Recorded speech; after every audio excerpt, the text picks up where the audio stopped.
Okay, welcome to video number 52 of the Diaries of a Coronavirologist YouTube channel. Today is the 10th of February and we are up to about 107 million confirmed cases of COVID-19 around the world and about 2.35 million confirmed deaths. So today I just want to do a quick second video, update video, talking about my personal experience of receiving the COVID-19 vaccine produced by Moderna. So I posted one a few weeks ago, if people watched that, because I thought I should share my own experience. Typically here I talk about science generally, not the personal views or anything like that necessarily, more trying to focus on general aspects of biology. But I think I should share my personal experience as well and give people an idea of what it might be like to get the vaccine, as more and more people are going to be experiencing that for themselves. So just as a brief recap of the video that I posted last time, I had a pretty typical response to the first dose for myself. I typically get quite lightheaded and often pass out when I get vaccines. It's a completely involuntary response. It's very annoying. I get injected, totally fine, no fear of putting my arm out to be injected. Then about 5 minutes later, things start to go dark and I can pass out. So that happened to me. It actually happened twice. That was a new one, that I had a second bout of feeling lightheaded. So I stayed around and I was monitored for about an hour after receiving the dose. I had my blood pressure checked, my heart rate, all those kind of things. And then I was fine. Progressively, my arm got more sore through the day after receiving the injection, and then it stayed sore for about 2 days after that. But after that, I was totally fine. So this was pretty normal for me. Pain at the site of injection, and I got lightheaded, but that's again a very sort of typical thing for me. I got my second dose of the vaccine last Wednesday, and I'm recording on a Wednesday now, so this time last week I had my dose. And the reason I didn't put a video up last week was because that vaccine wiped me out quite a bit. So I had a much more severe reaction to my second dose. However, that was not unexpected, and the symptoms I had were very much in keeping with the kind of thing I expected I may experience from my second dose. So as a general note with the Moderna vaccine, and pretty certain it holds true for the Pfizer vaccine or the AstraZeneca vaccine, although I haven't looked at those numbers as I have for Moderna, the incidence of adverse events such as fever, muscle aches, chills, vomiting, those kind of things are much higher on the second dose. So I'll put a link down to the New England Journal of Medicine paper that was published by Moderna looking at their phase 3 data for the vaccine. And in that you can have a look at the adverse events and the incidence of those. So for example, fever, and I experienced a fever. I'll list what happened to me in a moment, but a fever, only 4% of people who received the vaccine developed fever on the first dose, as opposed to 16% of people on the second dose. Similarly, there was an increase in most other things. Take, for example, chills. On the first dose of the vaccine, 14% of people developed chills and 34% of people had chills in the second dose. Headache went from 42 to 52, fatigue went from 47 to 59. So in all cases, these minor adverse events were increased. And I stress minor because they're all very short self-limiting things and they're cleared within 48 hours. So I expected that I was going to have a stronger reaction to the second dose, and it didn't disappoint, let's say. So I received the shot at around 9:30 in the morning, and this time I didn't have any faintness, any lightheadedness, so that was fun for me, that was good. I had a nice chat with the RN who gave me my second dose and talked to her and didn't pass out. It was great. I stuck around for a while just in case, but there was no lightheadedness this time for me. Then I went to work like normal, and throughout the day my arm started to get sore. So around lunchtime I started to feel the lump developing, as it were, and that sort of progressed through the day. At around 6 o'clock I started to feel like something was coming on. So I started to have that feeling that maybe a fever was going to come on later on. I left work at around 8 o'clock or whatever, cycled home, was okay. But after I got home at around 8:30, 9 o'clock, then it was massively downhill. I got the full-on fever. I had the shakes. I was wrapped up in a lot of layers of clothes and blankets, but I was still shaking and I was still sweating even though I was cold. I had a temperature of 104, which is 38 Celsius, so 104 Fahrenheit, 38 Celsius, so technically fever, albeit a mild one. And I slept terribly. I was constantly waking up, obviously feverish, muscle aches, pains, that kind of thing. The pain in my arm was mostly gone, but I had pain most elsewhere. I vomited at one point overnight. So that is a low incidence thing based on the phase 3 data from Moderna. Only about 2% of people vomited on their second dose, but I was in that 2%, I guess, if I was part of the trial. And then in the morning, I woke up feeling terrible, obviously. So fatigued, probably because I hadn't slept. The fever mostly gone by the morning, albeit I had taken Tylenol, so who knows, because that was probably obviously having beneficial effects for reducing my fever.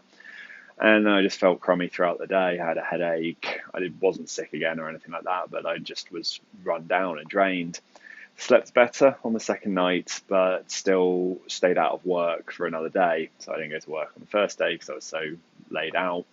And then on the Friday, so day 2, I also stayed off work. I had a pretty major headache for most of that day. It was one of those where if I sat down, I was okay. The second I stood up, shooting pain at the back of my head. So I decided just to take it easy for a day. But all my symptoms were mostly gone by that night time. I was still pretty tired because my body had clearly been through a lot. But then by Saturday, I was feeling fine. I was back to normal. So none of this was unexpected.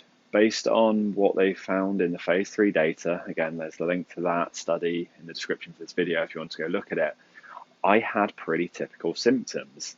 The vomiting was a rarer one, but I experienced that, and everything else was not unexpected. I don't want to talk about the experience of other people I know who've had their second dose, but let's say I was not alone in having a more severe reaction. So it does seem common. Now, obviously, none of that was particularly fun. It's never fun to have a fever. I don't think I've had one for about 4 years or something like that. So it's been a while and I didn't enjoy having it. But I'm glad that I did for the benefit it has. So as ever with this channel, I'm not trying to convince anyone to go and take a vaccine if they're vehemently opposed to it. I just want to talk about the science, and here I'm talking about my personal experiences and my personal views. But with this vaccine, I went in knowing that that could happen on my second dose and that it would mostly be gone by 48 hours, and it was. With COVID, I have no idea what that could do to me. If I get COVID, I might have nothing.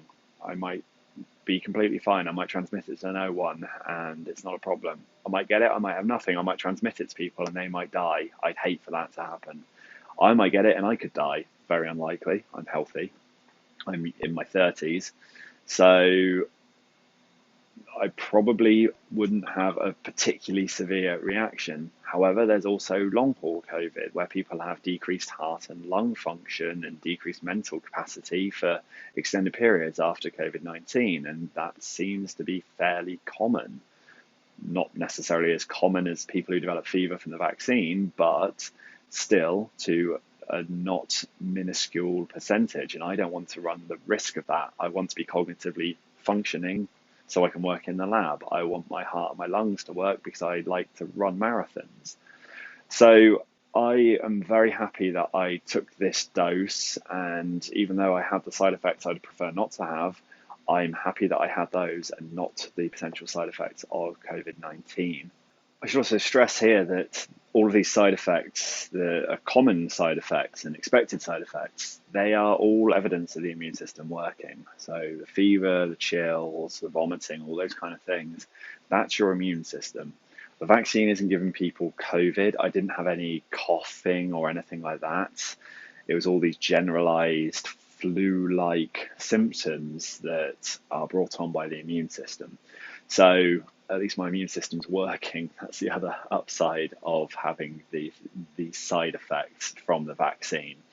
As I say, I stress that it is not that the vaccine is giving people COVID or anything like that. There is no way for these vaccines to give you COVID, these mRNA or the AstraZeneca adenovirus vaccine. There's no way that they can give you a case of COVID-19. And that was my experience with the second dose of the Moderna COVID-19 vaccine. I wanted to do this quickly put together intermittent video just because I want to make it clear that there are side effects to these vaccines. There's side effects to most medical interventions, potentially. There's side effects to having a few beers or few glasses of wine. It's a hangover. And at times this didn't feel too dissimilar to a very severe hangover, personally. And overall, I'm happy that I took these vaccine doses. I'm okay with the fact that I had 48 hours of being laid out and feeling terrible, for the benefit that now I'm, in principle, 95% protected from developing severe COVID-19, and I'm at much lower risk of developing any chance of long-haul COVID-19 because I'm protected from being infected.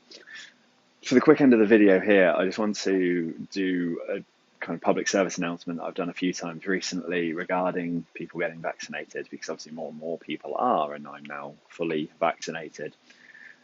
Just because people are vaccinated doesn't mean we are through this. Cases are still super high. Until the cases come down, people who are vaccinated and going through vaccine dosing regimens still need to continue to do things like wearing masks, physically distancing, ideally being outside if you're seeing people, washing hands, all the kind of things that are being done now until the cases come down. There was a good model that was put up, I first saw on Twitter, and I don't know who first came up with it, so my apologies to the creator, because I think it's a great description of the Swiss cheese model of protection. So every layer of protection has some degree of flaw, some degree of hole, like Swiss cheese. You can see through the holes in the Swiss cheese. So masking isn't necessarily perfect. But if you, on top of masking, are physically distanced, that's another layer of Swiss cheese, and the holes lining up is less likely. You're less likely to see all the way through. If you then put in a layer of extra protection of washing hands frequently or whatever it may be, you start to build up more and more layers of protection. Vaccines at the minute are just another layer of that protection. They're a very good layer of protection. But until cases come way down, people who are vaccinated still need to be very conscious and very mindful of doing all the same things to prevent infection as people who aren't vaccinated. Right now, we don't have solid evidence that the vaccines block transmission. They block severe disease, but that doesn't necessarily mean that people who've been vaccinated can't be silent transmitters of the virus. So that if that is what's going on, or if that's possible, like I say, we still need to establish whether it is or isn't. That hasn't been properly studied yet. But if that's possible, then people who are vaccinated, and if they stop distancing and masking, they can keep this pandemic going. Until the cases come way down, all of these layers of protection need to be continually used and in place as best they can. We need to get more people vaccinated. People who are vaccinated and aren't vaccinated need to distance and mask, and that has to carry on until cases become low.